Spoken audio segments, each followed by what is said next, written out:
LCS Audios and LC Music owns this audiobook and story. Recording created by Moxiezo. 'Twas the 19th of December, and all through the Moon household, no one was causing a fuss. Cameron and Chloe were baking holiday treats for their party that's starting at 7. The whole gang would be staying until the 19th to the 26th. The doorbell rang as the kids went in. 'Twas the night before. Lexi paused. Ugh, Matea, can you tell your kid to be quiet? Matea sets her stuff down and looks up. Who? Maddie? She's just playing. Matea returns and sits next to Jenner and smiles. Ugh, fine, I'll do it later, Lexi finishes before talking to Mars to Chloe. So, Chloe, what you got planned? She asks smiley. Meanwhile, Braxton is drunk and passed out on the couch, and Taylor's babysitting the little kids. Hey, bestie, Maddie says to Haley, Taylor's daughter. Hi, she replies as they hang out together. Time for dinner, Cameron shouts from outside as he is cooking the barbecue. Everyone sits down and Taylor and Harper gather up the little ones. Kaylee sits next to Matea and Jenner as they all eat. The kids sit at the little table, while the teens chill at the bar table. So Jackson, how's the new football league going? Tanner, Mason's son, says to Cameron, Moon's oldest. Pretty good, actually, he replies bitterly. He doesn't really get along with the Jones-Overbeck family. Meanwhile, Womack Case over there is perfectly behaved, for the most part. Maddie's playing a game, Jake is playing pool, and Caleb is talking to George about his classes at school. Lexi smiles at the sight of everyone. Soon, it's 9 p.m. and the little kids are told to settle down and sleep. Taylor sets them off to one of Chloe's daycare rooms. Cameron and Chloe's mansion can hold everyone. Nova, Haley, Maddie, and Vision, Carson's youngest, all sleep in the daycare, while Jackson, George, Tanner, and Caleb sleep on the couches. Jake, Quentin, and Brandon all sleep on the first guest room. Everyone else sleeps with their parents, or in the guest room too. Day doesn't come soon, but as soon as Chloe and Lexi are awake, everyone's wanting coffee, especially Matea, and get to fill there and chill until it's time for party. The party begins around 8. Everyone comes into the living room and dances. Matea sits on the couch and pouts. I am not dancing in front of everyone, she says to her husband, Jenner. Well, if you're not, then I'll sit here and watch the kids, he says, putting his hand on top of Matea. Chloe and Taylor are dancing until Taylor spits some wine in Chloe's dress on accident. What the hell, screams Chloe. This was $7,000. I saw you do it on purpose, she yells as her kids and the guests walk in shock. Cameron takes her hand and calms her. I heard you talking about my party, Taylor. You should talk about people like that unless you want to die, she finishes before pointing to the door as Braxton scoops up Brandon and Haley. Come on, kids, before Taylor interrupts him. No, I swear to God, I can say whatever I want about your stupid-ass party. Taylor storms off, and the parents cover their kids' ears, and everyone gasps. Whoa, Matea says, in shock. Everyone heads out for fresh air. Chloe sits on the porch and eats cookies while crying. Hey, what's up, Chloe? Lexi nails down to ask. It's just, I thought my party was so good. I spent so much money on it. She tears up more, but Harper and Cameron calm her down. It's okay, babe. It'll be okay, he says, as the sky turns darker and everyone heads inside. Looks like Taylor won't be getting all her presents from Secret Santa after all. It's now December 21st. Chloe and Matea are wrapping presents for their kids while they are asleep.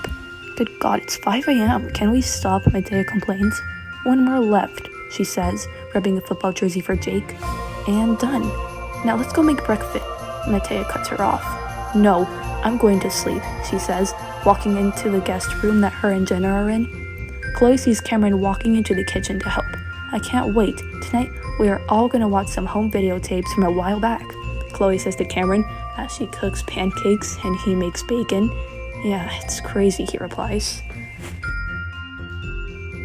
Everyone was sledding quite okay, except for Ari and her. They eat and watch some movies before they leave for the snowy forest.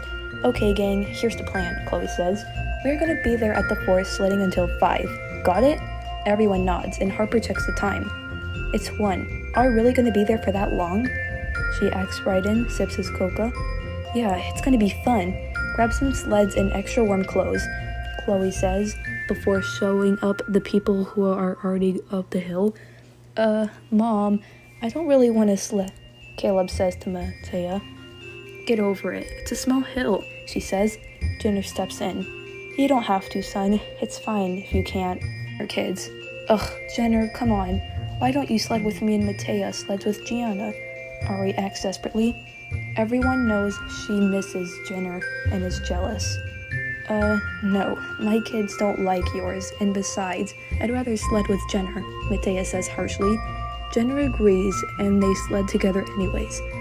Ariana is really angry now, but Mason and Carson seem to be having the worst time. Move your big butt, George, shouts Isabella, the youngest girl. I'm trying. You're the one who's screaming your head. They dive deep into a pile of snow. Wipe out, calls Caleb. Be nice, Caleb, Jenner says.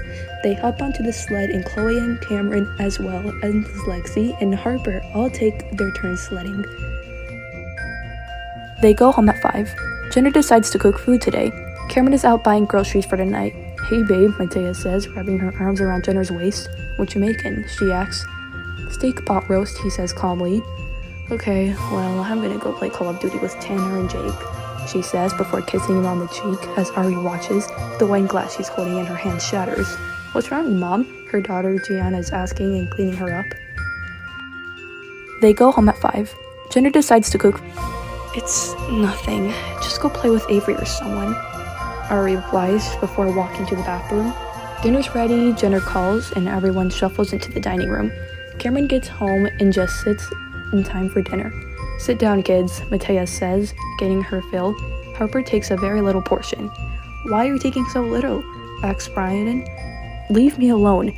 You act like you care, but you legit yelled at me yesterday because you thought I liked Braxton, Harper whispers, yells, before walking away. Oh, come on. It's true. Jenner and Matea roll their eyes and sit down. Avery glares at Gianna. I hate her so much, Caleb. All she wants to do is talk about boys and is getting good grades. Everyone whispers to Matea's child. Everyone eats, and eventually it's time for the home video marathon. Okay, people, grab your kids, your popcorn, and head to your home theater, Chloe announces. Everyone shuffles in. Wake up, everyone. Time for Secret Santa, Chloe says, screaming into a megaphone. Ugh, Chloe, me and Jenner are trying to sleep, Matea yells angrily. Don't worry, Matea. I'll get your kids up, Kaylee says, waiting in the room. Where did you even get a megaphone? Cameron asks. I got it from Dollar General at the last minute, she replies. Okay, kids. You each get a present from one of your Secret Santas, Chloe explains. Mine says from Ari? Matea questions. Ugh, better not be something weird. Matea got a Santa hat. Jenner got a sweater that said MJ on it from Lexi. Harper got some primroses. Brayden original glass Coke bottle. Chloe a fancy pen. Cameron got a camo hat. Mason has got a scarf with all the states on it. Carson got a basketball signed by Michael Jordan himself. Jake got some roller skates. Tanner a hoodie. Isabel some hair clips. Maddie got a new Hitler from her house. Caleb got a new Call of Duty game. George got a dictionary. Vixen got an Xbox 360. Matea doesn't really care for her gift, but she hugs Jenner and smiles. I love your sweater. In the corner of her eye, Matea sees Ari giving her this nasty look. Matea rolls her eyes. Okay, guys, we're gonna be playing Truth or Dare with Kaylee and Truth. Takes all the kids to leave into the park. Chloe announces as the kids leave. Okay, so I have a wine, whiskey, Henny, and vodka. Chloe reads off. Vodka, Lexi shouts. Whoa, chill, Lexi, Harper says. Matea takes the wine and her and Jenner shares a glass. Ari takes some beer as they begin the game. I'll go first, says Ariana. Jenner, truth or dare? Ari asks. Truth, Jenner says. Is it true that you're in love with Matea? Ari asks confidently. He'll say not. Really? Yes. We literally have 3 kids. Matea rolls her eyes again at Ari's stupid question. Okay, Jenner, your turn, Chloe says. Matea, truth or dare? Jenner gets cut off. Dare, Matea says coldly, looking at Ari. I dare you to kiss me like we did in high school, Jenner says. Ari's face loses its color. Sure, Matea says, unfazed. They make out for a little bit before pulling away. Wow, he still got it, Jenner says. Ariana's face is red with anger and embarrassment. Ew, she whispers under her breath. Pretty soon, everyone is drunk. Lexi, Harper, Chloe, and Brayden are all passed out. Mason and Carson are in the guest room sleeping. Ari left the house and took a drive not to get angry. It's just Jenner and Matea. Ugh, Jenner makes my head hurt, Matea says, obviously drunk. You're okay, Matea. I'm here to make sure that you don't do anything weird. After all, you've had more cups of wine than me, Jenner says calmly. He looks down to see Matea looking at him as she's laying on his shoulder. Don't say it, she says. You know, maybe I will go back with Ari, he jokes, shrugging. What? Take that back. Matea says, offended. Okay, I'm joking, he says, kissing her. Kaylee picks back to see Jenner and Matea passed out on the floor cuddling.